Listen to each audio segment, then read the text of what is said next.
By fans, for fans, the Hog Style.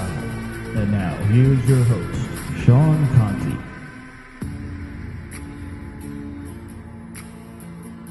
Welcome back to the Hog Styles post-game show, brought to you by our friends at TicketClub.com. It's another victory Sunday in Washington as the Redskins take the Packers 31-17, showing a little more of that Week 1 offensive personality and serving up a heaping dose of the league's number 1 ranked defense. Got lots to talk about. Let's get into it. My name's Sean Conti, and Steve Thomas and Alex Zeese are here with me. How are you fellas doing on this beautiful Sunday? I don't believe it.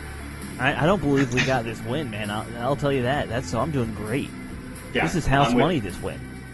Are you equally incredulous, Steve? Yeah, I didn't expect 31-17, for sure. We knew the Redskins were going to play better, but, hey, I'll take it. I didn't know they were going to play this much better or better at all, frankly. I thought that they were going to play better, but not like this. I just would like to point out, as I always do, to stroke my own ego here, that I predicted 24-17. I think I might have been the closest. Oh, yeah, because I predicted we'd get blown out, so you're definitely closer than me. Because I think Bullock predicted to win, too, but he had a much lower score than you did. I think he was like 21-17, so he was close too, though, still. Yeah. Sean, Bask in my genius. Yeah, you normally are the best at this. Yeah, it's because I'm the least smart, so I don't overthink it. I just go off the gut, that's how it works. There's something to that. Your natural dumbness is playing, it's giving you a leg up in this case. See, I've got something to offer. All right, well, let's get into details, not keep the folks waiting, because what a beautiful victory this was. Could not have gotten a better win here. So, Steve, you want to hit us with the stats? Sure. Numbers. First of all, obviously, the final score was 31-17. As you know, Alex Smith was 12 for 20 for 220 yards, 2 touchdowns, 1 interception, quarterback rating of 110.4. Adrian Peterson led the way, led all rushers with 19 carries for 120 yards, 6.3 yards per carry, 2 touchdowns, and a long of 41 yards. Alex Smith was our next leading rusher with 7 carries for 20 yards. Chris Thompson had a quiet day, 6 carries, 17 yards, 2.8 yards per carry. Capri Bibbs got in the game, 2 for 3. On the receiving end, Vernon Davis had 2 receptions for 70 yards. Jordan Reed was next, 4 for 65. They all came in the first half. Paul Richardson had 1 for 46 yards and a touchdown. Jameson Crowder, 4 for 39. On defense, Mason Foster led the way, 10 total tackles, including 2 solo. Monte Nicholson, 8 tackles, 4 solo, 1 fairly big missed tackle that didn't come out and hurt us. Preston Smith, 7 for 6. And Ryan Kerrigan was 0 tackles, 0 solo, 0 sacks, 0 pass defenses, 0 hits, 0 anything. Yeah, you got 2 holding calls. So not 0 anything. There you go. 2 holding calls, so he cost us yards. On the Green Bay side, Aaron Rodgers. I don't think you know how holding calls work, Steve. No, he drew them. You're right. Yeah, you're right. You drew them. Sorry, I'm going through these stats fast. You got to forgive me. You are forgiven. Aaron Rodgers, 27 for 44, 265 yards, 2 touchdowns, quarterback rating of 93.5. Aaron Jones was the leading rusher for Green Bay, 6 carries, 42 yards, 7 yards per carry. In the air, Geronimo Allison, who would have guessed he'd be the leading receiver, 2 receptions, 76 yards, 1 touchdown. Devontae Adams, who was the guy I was concerned about, 7 carries, 52 yards, and that is stats. And that's the story. Those are good rushing numbers average-wise, but, we contained their whole running game. That was good news. Well, they didn't. At some point, they had to go to the pass to make up for things. If you notice, Green Bay's run-pass balance was 27-17, which is very typical for a Packers game. Yeah, that sounds about standard. Well, let's table Packers offense potentially now. Let's go with Redskins offense here, because I feel like coming out of last week, it's whether or not Peterson and Alex Smith can get it going this week was kind of a big storyline for us. So obviously they did. Alex Smith, 220 yards is not a huge yardage total, but he had the 2 touchdowns. I think you said 110 rating or something, Steve? 110. So obviously an efficient game. What did you guys see out of Alex Smith this week? Why do you think he was able to get it going so much better than he was last? One, he had time. The offensive line played a much better game, this week. They weren't a sieve. There's a lot more room, and your offense is running for 100. And, as a team, their offense ran for 166 yards. and that really opens up a lot. Smith was more aggressive this week. He threw into some tighter windows. He went downfield more often. But that's kind of Alex Smith. He's going to go for what he sees as available. But I do think, even with that mantra aside, I do think he kind of had a mandate to be a bit more aggressive, because he did try to put the ball in some tight windows that he hasn't been doing in the past couple weeks. I think that's part of it, yeah. I would also say that I don't think you can emphasize enough, an effective running game really makes him look better passing-wise, because it means the defense can't just tee off on the run. So, there's that too. Yeah, absolutely. And clearly something was working with the running game this week that wasn't last week, and we had some lineup changes along the offensive line. So maybe actually that's a good place to start. This unit with some different guys in there, Rouye and Bergstrom, and some people shifted around. Obviously, this was a unit that got done a little bit better this week. Are you guys surprised that that's the outcome that we had? Yeah, I was surprised they did that well. Tony Bergstrom hasn't looked that good at center. I thought Chase Rouye had some really good quality blocks in the run game, and opened up some holes in the inside. So that was good. Somebody asked us to watch out for Tony Bergstrom on Twitter, so I was trying to keep an eye out on him. I didn't see him make any huge mistakes, and Smith didn't. Smith barely got hit at all, in the passing game at least. I was very pleasantly surprised. Now, the Packers lost one of their key defensive linemen halfway through the game. Sure. But even before that, they just weren't getting a ton of pressure on Smith, right. And so that was good. There were only 2 hits on Smith all day. One was the bogus penalty on Clay Matthews. Yeah, that was when the ref blew the call on that, and then there was another one, Jermaine White hit him, and that was it. So quality performance by the offensive line all around.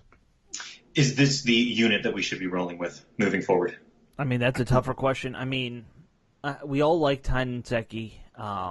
You don't want to see Moses down for a long period of time. I don't know if we haven't gone through the injuries yet, but I'm guessing Moses will be back after the bye week. Right. Thank God we have the bye week right now for these guys. Yeah. I don't know. I don't necessarily think Secchi's a step down from Moses. No, I don't think he is. I think, really, they should be figuring out how to put Nsekhe in the interior. That would be your best 5, but, they just don't seem to ever want to do it. Hey, and Adam Traskey and Robbie Duncan have both been told us, long ago that Nsekhe could play guard. Yeah, we've had multiple people who play O-line have told us that he's probably maybe their 4th best lineman, something around there. So it does make sense that he's on the bench, but the real danger is with Moses down. That means John Christian is next man up, and that's not something anybody wants to see. So ideally, but that's the fear. I'm also not as panicked about that as some people seem to be. I'm in a full scale panic about that. That dude does not need to see the field. He was terrible in the preseason, I thought. Yeah, slot in Sean Laveau in that category as well for me. Him being out didn't end up being a big deal. Okay, so obviously they were getting it done, and Adrian Peterson had a return to week 1 form, just looking absolutely super healthy, super passionate, playing with fire, up over 100 yards again. I think they said it was his 52nd game. I think they said up over 100 yards. So still playing with that juice. Yeah, it's nuts.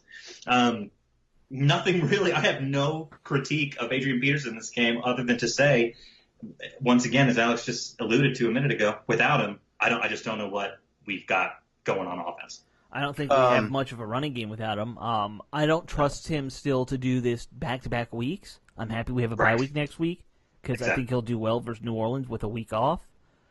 I still kind of wonder if they need to be planning, run him hard 1 week, give him help the next week, run him hard the week after that kind of thing, I'd like to advise the audience to pay zero attention to what Alex just said.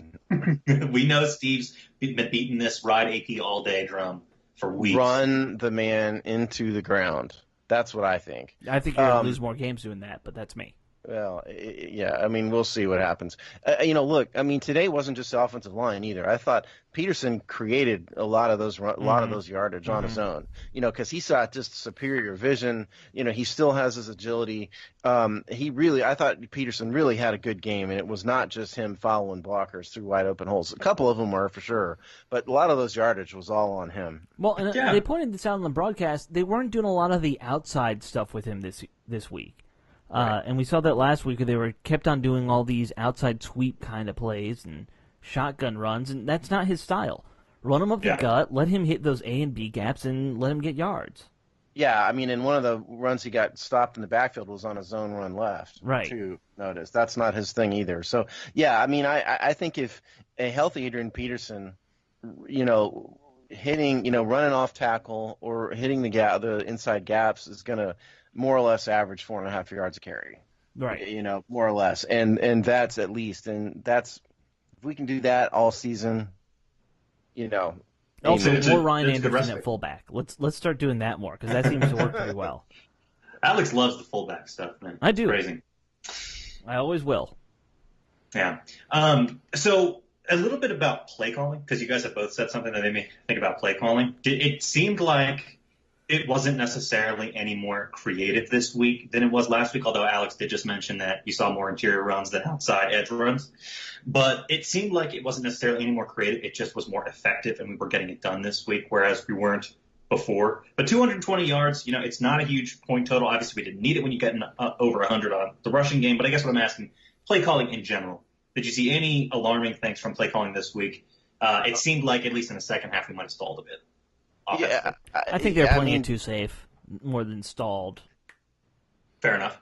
Well, and we can give you we can show you why. At the halftime, the Redskins had 18 carries, 109 yards, and they only attempted 15 passes, which means that the Redskins only attempted 5 passes and had 17 runs in the second half, and so they very clearly went to a ball control, run out the clock offense. And they were really, and truthfully, if you want to be honest about it, they were lucky that the Packers made so many mistakes. Yes. Too many drop balls on the Packers side to really come back, that kind of thing, yeah. Yep. Yeah, I mean, a Packers team that had executed well might have won this game. Mm-hmm. I'll take it. And listen, the Redskins deserve the win because they made less mistakes.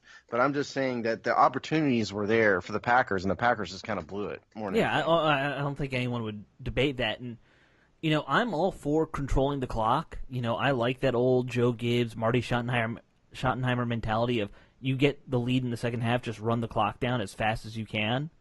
But you got to also know you're going against Aaron Rodgers. Maybe you wait till the fourth quarter to really start doing that. That's third quarter, we had no passing yards in the entire third quarter. That's a bit absurd.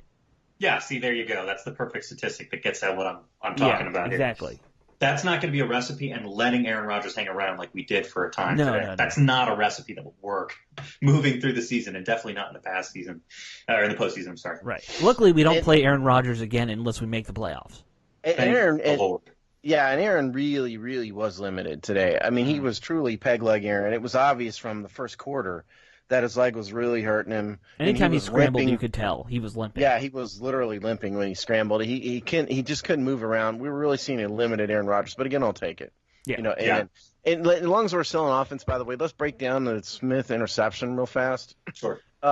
It looked to the uninterested observer like it was a terrible pass by Alex Smith, but I think what actually happened, for those of you who don't understand this is a timing pattern, okay? I mean, Alex Smith is throwing to a point, at a point. This is one of these it's one of these where the receiver, in this case Jordan Reed, is supposed to be at the sideline at a certain count, and that's what was supposed to happen. And for some reason or another, Reed kind of quit on the route. I don't know if he was mixed up, he had the wrong route, something. It looked like he got pushed just enough by Clinton Dix to totally make him give up on the route. Yeah, he gave up on that route for some reason or another. In my mind, if you're going to act like that, just flop, almost. Like, if he had fallen to the ground, even if it hadn't been that hard of a push, it would have been a penalty. Well, and then he would have made the play on the what almost was an interception. Right. He'd done that. Right. Yeah. But point is, it's don't just automatically assume out there that was a horrible pass by Alex Smith, because it looked very much like a timing route. And, Yeah, one of was, these for sure. Yeah. So. Before we actually switch to defense too, I wanted to say, what was the play that got Mike McCarthy so riled up, charging down the sideline at the ref there? Was that the Clay Matthews hit? That was the Clay Matthews hit. And in terms of that play, I mean, it was a form tackle by Clay Matthews. There was absolutely nothing wrong with it. It was a clean hit. The NFL completely blew it. And I'm sick and tired of seeing it. I'm sick and tired of seeing it. They're ruining the game. The NFL is ruining the game with those. I was really happy that the Redskins didn't score points on that, because I would have felt bad if we had gotten points on a drive where that had been extended because of such a terrible play call. And to kind of shift gears towards our defense a little, I'm amazed that the Daron Payne sack wasn't considered a because he did more to Aaron Rodgers than Matthews did to Alex Smith there. Yeah, he spun him and fell on him. Yeah, he was like a wrestler. Yeah, it was like pick your wrestler, in the ring, WWE stuff. You don't think that was actually a penalty, though, right? You're just neither should be a penalty. They didn't. No, yeah, exactly. Okay. Most of these that they're calling should not be penalties, and they are. No. Yeah, I agree. But Clay Matthews, I really feel bad for him, because he's made 2 form tackles on the quarterback in a row. Right. Last week and this week, if I was teaching a kid how to tackle, I would have, especially the one last week, because this week, Matthews had his head up just a little bit. But the last week's one was, I would show a video of that to a kid and say, that is how you tackle.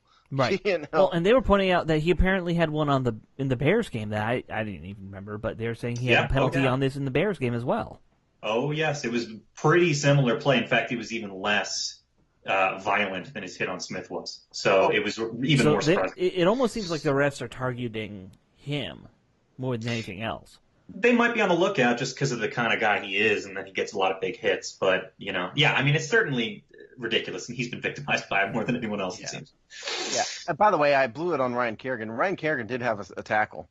I didn't even remember. Hey, credit where it's due. There you go. Yeah, Ryan Kerrigan did have a tackle. And I'd also like to point out that of the 4 sacks that the Redskins got on Aaron Rodgers this week, all 4 of them came from interior linemen. Yeah, there you go. That's how we're getting pressure now. That's the game plan, I think. Have we had? No, it's not the game plan. It's what's happening. You don't tell your the defensive ends have had their opportunities to blitz. They just aren't getting there. No. I think the reason that they went and drafted these guys first round the last 2 years is they want the game to be, you get these big guys getting pressure more than just relying on edge rushers. I think it really and truthfully, if you look at Payne and Allen, they were really brought here to stop the run more than they were anything else, I think. But regardless of why, it's happening, because that was Ioannidis' 3rd sack this year. Now Allen has 2, Payne has 1. I'm not sure I know Kerrigan doesn't have 1, and I'm not sure Preston Smith has. He might have 1, and that's it. Did McPhee get 1 last week? Am I wrong about that? It sounds right. For some reason, he did have some stat that came up last week. That sounds right. I'm not sure. Maybe he got like a half sack or something. I don't remember. Yeah, it could be. Either way, the point is extremely well made. Getting pressure up the middle is not something we have really ever been able to do in recent history. It's happening now to great effect. Right. We're the number 1 ranked defense going into this. I don't think that changed this week. And Steve, you went through the stats fast, but I think it was under 100 yards for their rushing for the whole game, not counting like Rodgers adding on to that with his scrambles. It was under 100 yards for their rushing game in total. Rodgers only had 13 yards rushing, and so the running backs, to include Jones, Williams, and Ty Montgomery, had 87 yards. 87 yards. So 100 total, and then minus 13 for Rodgers. Correct. Basically, yeah. And that. Hey man, I'll take that almost every game if we can keep them to 100 or less. I'm a little worried about this interior rush that we seem to be getting gashed on, especially early in games. But other than that, you got to remember this is the Packers. The Packers are never going to run for 200 yards. Oh no, I wasn't worried about that. But it's the same pattern we've seen where guys are getting pretty big yards going up the middle. Listen, I just did some quick math, and the Packers running backs averaged 5.8 yards per carry against us. Aaron Jones, 7 yards a carry, 6 for 42. I thought they should have featured him more. He's clearly their best running back. I mean, Jamal Williams, 5 for 29, 5.8 yards a carry. Even Ty Montgomery, 4 But yards. those are skewed by big plays, right, Steve? I mean, on the whole, there was a lot of inability in the Packers running game. Adrian Peterson was skewed by big plays too. He had 41 yards. He had 18 carries for 79 yards on the others. So I mean, it is what it is. Yeah, that's fair. That's a fair point. On the whole, though, I just think this is a unit that defends the run a hell of a lot better. This isn't the only game we've seen that, and I think we're going to continue. Absolutely. It's a huge point of pride. Backfield-wise, let's talk about that. Aaron Rodgers, 260 yards, 93 rating, so obviously not that great a day. But they got some stuff done. They put some points up. What did you guys see from the pass defense? It seemed like actually, once again, we had an issue with guys totally open in the backfield at points. Well, I'm sorry to say this. I'm kind of getting sick of Josh Norman's act. Yeah, I was waiting for that to come up. Yep. Like, to me, that's the headline of the defensive story. In terms of the negative, is Josh Norman has not looked good. Frankly, he wasn't very impressive all last year, and it's continued this year. So I have a hard time blaming Josh for the touchdown to Geronimo Allison.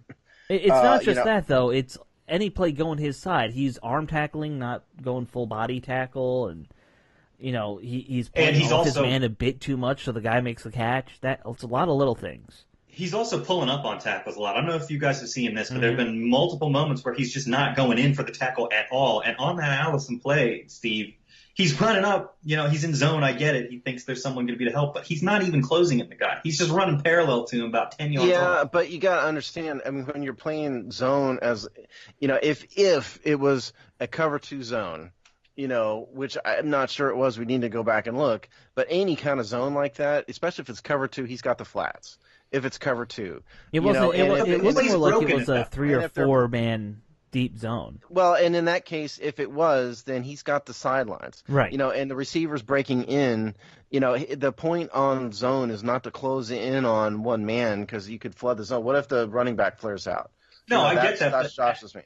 At the point I'm talking about, the play's broken. The guy's streaking down the sideline in front of him, and he's not even trying to close on the dude. And how many millions are we paying you to not even close on this guy? Oh, you mean after the reception? After the reception, yeah. If you look, he's just kind of he's out for a nice Sunday jog. He's breaking a light sweat down the sideline there. I don't want to defend him too much, because certainly I don't think he's played up to $20 whatever million it is, at least this year. And last year, he was okay, not great. He's a number 1 corner, but he'll have these moments. Yeah, he's a number 1, but maybe not a top 10 number 1 anymore. Yeah, I think pick your number. Yeah, whatever the number is. Yeah, something like that. I think there's been a lot of grumblings about it. I've heard it too, and we'll see where that goes. But come on, man, you gotta wake up this season. Yeah. All right, what else defensively? Swearinger, my man. This guy, whereas Norman has not been stepping up to the plate, Swearinger certainly has, and there's been a couple of guys as well. Outside of Norman in that backfield, what are you guys seeing? I agree with you. Swearinger had a good game. This was probably Moreau's best game so far this season. He had a couple pass breakups. He was playing tight coverage a lot. He created the fumble in the fourth quarter. Exactly. And he was hurt to a certain extent. He been out of the game, so he was banged up a tiny bit. I always thought Moreau was going to be good, and he didn't play slot at UCLA, and they've got him doing pretty, and he's in slot here, and he's doing pretty well. Yeah. But if anything we've seen over the past 3 games, it's that DJ Swearinger is the commander-in-chief of this defensive backfield. Oh, definitely. He's the emotional and not just the emotional leader, but playing like it too. Yeah, that's what I mean. He's playing like it. Josh Norman, despite the money, is not the man. It's DJ Swearinger's is in charge. You can see him, pre-snap lining people up, which he should do, granted, as a safety.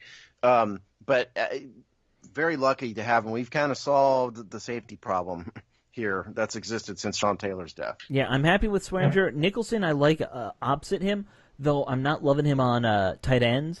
I think he struggled, but it's Jimmy Graham, so it's not like that's an easy assignment.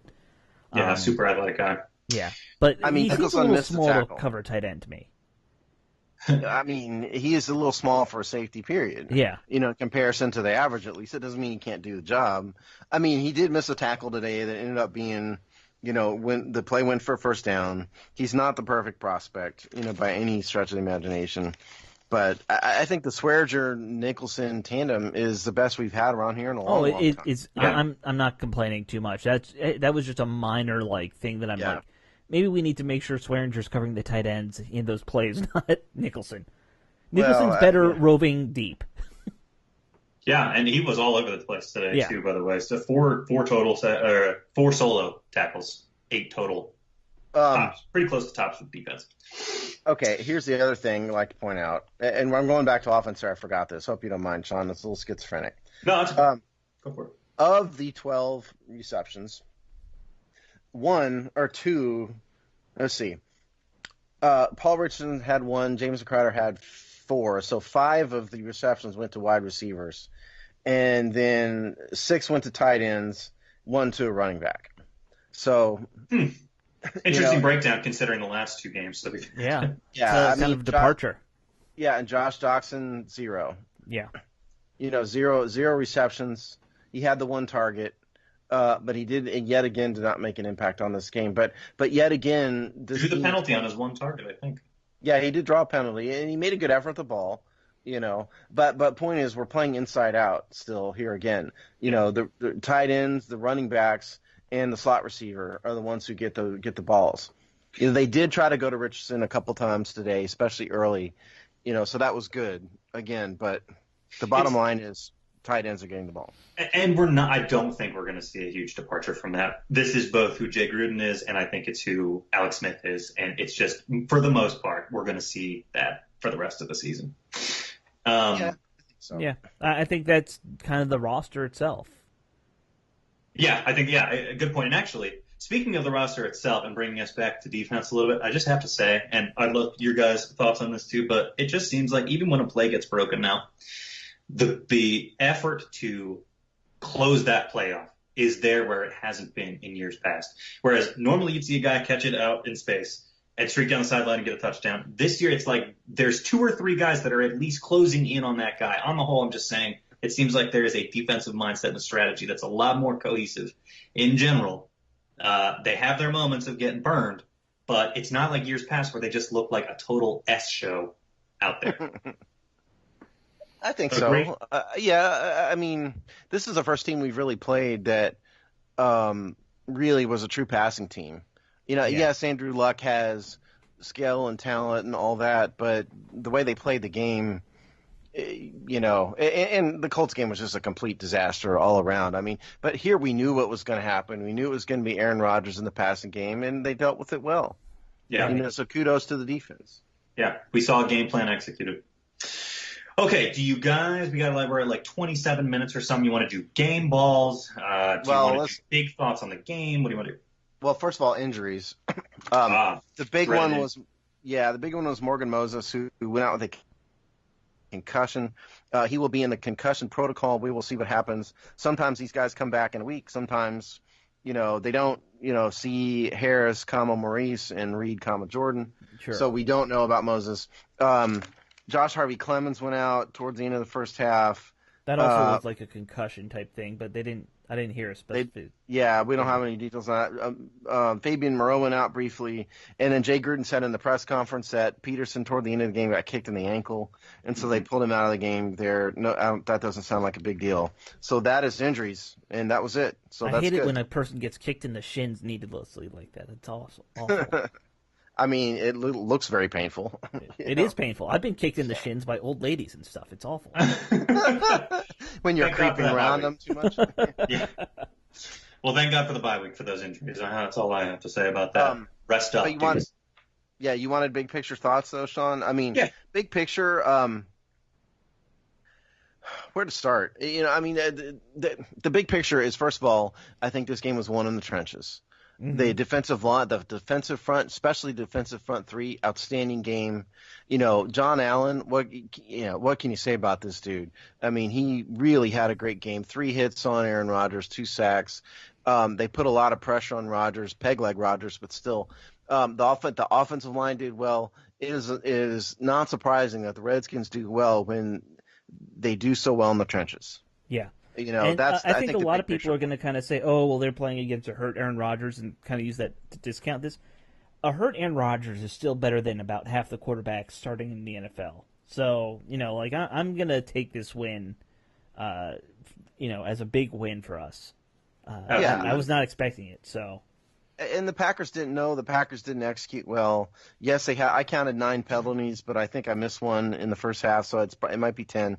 They didn't execute well, but nonetheless, still don't take the credit from the Redskins because I think they won this game in the trenches more than anything. And they won it by 2 scores. It's not like we won by a field goal.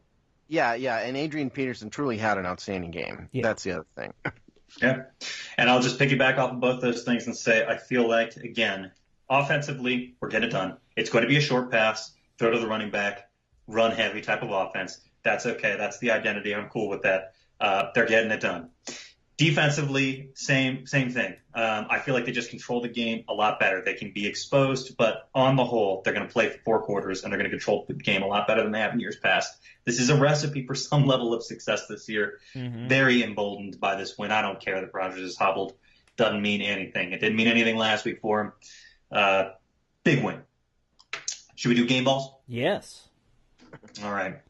Anybody want to go first, or are you guys going to make me fall on that sword? I'll go first. All right. I'll fall on the sword this week. Take it away. All right, so let's do offense first. I don't want to pick the guys that I think everyone's going to pick, but I think you got to give this one to Peterson. 2 touchdowns. That's a big day for him. So I got to say, Peterson, you broke 100 and you got 2 TDs. Congratulations. There's your game ball. And defense, you're going to go O or D-line, right? We're all going to go D-line somewhere. So I'm going to go with Ioannidis, do the Temple thing. That one sack he had where he just pushed Beluga or whoever back into Aaron Rodgers was just great. Beautiful. Okay. All right. You took mine on offense, but I'm going to go anyway. I don't see how I can go anywhere else but Adrian Peterson for the game ball on offense. 120 yards. What can you say? The 2 touchdowns. The man averaged almost 6.5 yards a carry. So Adrian Peterson gets a game ball. And on defense, I think Alex, you were probably saving this one from me if I had to guess. John Allen. Yes, I was saving that for you guys. Yeah, one of you guys. I figured. John Allen, what can you say? 2 sacks.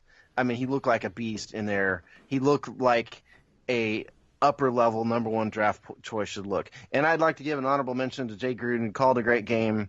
He told us Thursday, I think they were going to be more aggressive, and he was. Whether the deep balls was Alex Smith's doing or his doing, we'll have to kind of watch the tape to find out. But either way, the team was aggressive. They were prepared. They looked good, and I give the credit to the coach. Just like we criticized him last week, we gave credit where credit is due. Absolutely. Beautiful. Jay Gruden's a really good idea on offense. I kind of want to do that, but I'm not because I'm just not. Adrian Peterson, obviously the fair call, just to be different. I'm going to say Jamison Crowder for catching every one of his targets and getting a touchdown. All right. He's the only guy that caught all his targets. That's no rough. Sweep for Peterson. Sorry. I already gave you one this year, though, Peterson. Trust me, between you and me, there's probably a lot more coming. So don't worry. I think Crowder is going to be like, wait, me? Yeah. Exactly. Well, he caught that touchdown. Yeah, man. Come on. This is all a ploy to get him on the show anyway. Defensively, I think I said Foster last week. I kind of want to do it this week to be different as well. But let's go with John Allen because I like what you said, Steve, and it makes complete sense. So how can you take it away from him? Yeah. All right. So those are game balls. Anything else going on in your lives that you want to tell the folks about? Any other updates we got before we? Well, yeah. We've got the bye week coming up, so we have not discussed what we're going to do during the bye week. So we will let you know. Because I could make something up off the top of my head, but that might not be what actually happens. Right. So we will talk about that. But we have the bye week coming up, and then post-bye week, who do we have? Somebody say it. Well, we have the Saints. I'll be on vacation for the next 2 games after the bye week, so I'm going 3 weeks without football. So, yeah. Yeah. Yeah, that's bad. No, but I mean, we have the Saints in New Orleans Monday Night Football, October 8th. Yep. And the Saints put up. I don't know who won the game. We're recording this as we went on the air. The Falcons and the Saints were still tied in overtime. I don't know what happened, but point is, they had 43 points though at that point. Okay. Point is, big game. Yeah. So, but we will let you, regardless, we will let you know about the schedule one way or another. Yeah, I say we go all in on the bye week for whoever's playing Dallas. What do you guys say? Absolutely. We just become a podcast for that team for that week. I think what we're going to do is we're going to do 5 shows next week. Record every day, every night, recording Jesus, about it's like the old Dallas days. opponents. It's the old days again. Yeah, by the way, the final was the Saints won 43-37. Okay, Oh. very good. All right, well, we got a bye week as buffer. So, yeah, thank God. Everyone Okay. get healthy. Yeah, get healthy, rest up, and celebrate this win because it's a beautiful one. We will see y'all back here next week. Have a great one, and take care. Click.